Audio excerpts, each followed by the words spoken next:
माननीय विधायक श्रीमान भगवान दास सबरानी जी, माननीय विधायक विष्णु भगवान, इनकी लीला है, चाहे राम को हो चाहे कृष्ण को हो, हमारे लिए सौभाग्य की बात है। माननीय विष्णु खत्री जी, जिलाध्यक्ष रविंद्र यति जी, डॉक्टर उमेश वैद्य जी, विश्व गीता प्रतिष्ठानम प्रमुख डॉक्टर विष्णु नारायण तिवारी जी, केंद्रीय महामंत्री विश्व गीता प्रतिष्ठानम पंडित विष्णु राजौरिया जी, अध्यक्ष परशुराम कल्याण बोर्ड, इस अवसर पर SC शेखर जी, माननीय श्री राम तिवारी जी और आप सब,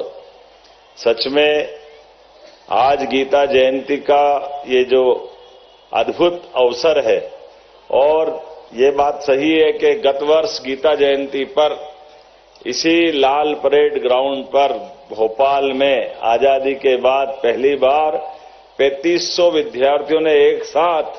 गीता पाठ करके वो अद्भुत रिकॉर्ड बनाया था और आज 3 लाख पूरे प्रदेश के 55 जिलों में 10 संभाग में प्रत्येक विकास खंड स्तर पर ये पवित्र गीता के 15वें अध्याय का सस्वर पाठ करना, ये वाकई हमारे लिए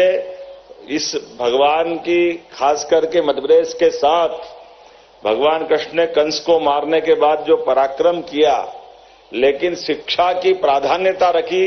5000 साल पहले भी हमारा समाज इस बात को लेकर चलता है कि विद्यार्थी अपने विद्या अध्ययन काल के बाद सच में वो अपना जीवन पूरा करता है। जन्म से उसकी जीवन की जो शिक्षा की जो अधूरापन है वो गुरुकुल, स्कूल,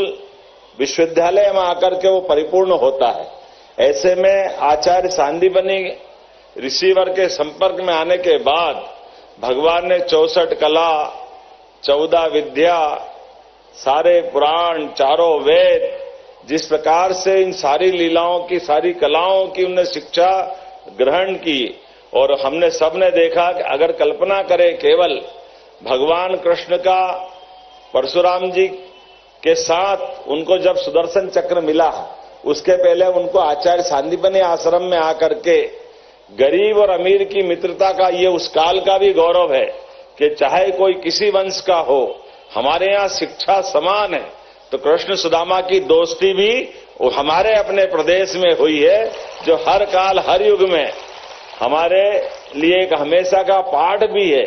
कि अपने स्कूली जीवन में जिनसे मित्रता हो, दोस्ती हो जाए, उसको जीवन भर याद भी रखना है। भगवान कृष्ण ने द्वारकाधीश होने के बाद भी अपने मित्र स्कूली जीवन वाले सुदामा को याद रखा और एक सबक उस समय भी दिया था कि मित्र के जीवन में कभी कष्ट आए तो आप उसको याचक बन करके उसकी निगाह नीची मत होने देना, उसको मदद करना जरूर करना, लेकिन पीठ पीछे से उसकी जो आवश्यकता है वो सारी पूरी कर दो और उसकी निगाह बराबरी में रखो, उसका मान सम्मान बरकरार रखो। ये हमारे लिए भगवान कृष्ण ने अपने मित्रों के बीच में भी ये पाठ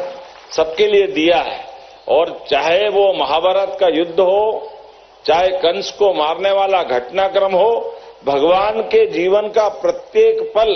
उनके हमारे सबके लिए सदैव संघर्ष वाला भी रहा और सबको शिक्षा प्रदान करने वाला भी रहा है। ऐसे में हम सब जानते हैं,